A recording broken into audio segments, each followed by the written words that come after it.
Gagan Mohindra.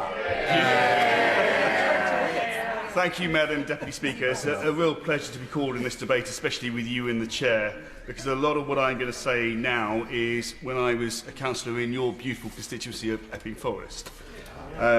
Can I firstly start, though, by thanking my right honourable friend, the Member of Parliament for Chipping Barnet, and the honourable member from the Isle of Wight, who have done a substantial amount of work over what is close to 2 years now. Can I thank the front bench for the proactive engagement they have done to ensure that this piece of legislation is in a fit state that we hopefully will all be voting on and supporting in due course. Now, prior to getting into this place, and as I said before, I spent many years in local government. I ended up sitting on the planning committee for close to 17 years, most of which was either chairing planning committee at both district but also at county council level. And I was holding the pen when the Essex Design Guide was adopted by Essex County Council.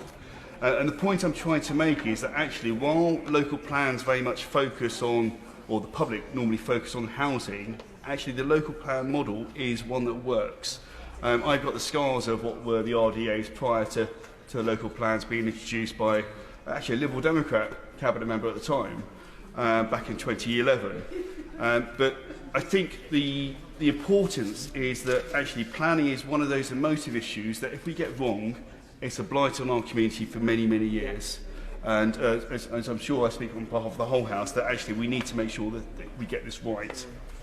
I'm fortunate enough to represent the beautiful constituency of South West Hertfordshire, which is approximately 80% greenbelt. And while there is absolutely a demand for new homes, they do need to be the right type of homes. We've spoken about housing numbers before, but I want to really focus on housing type. While we are blessed with a lot of medium to large size homes in my constituency, it's the first time home owners that inevitably will have to move out of my constituency to get on the property ladder. And as someone that's bought my first home 2 years ago, the biggest and most frustrating issue that I had in my constituency was trying to afford a reasonable sized home. And that was a challenge even at my age and what is a very well paid job in what I do now.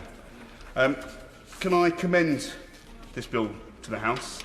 I do hope that further engagement will happen, because I do think this will be an evolution of planning reform that we are so desperately needed in this place. I'm conscious that I'm between the votes and the front bench, so I'm going to sit down now, and thank you very much, Madam Deputy Speaker.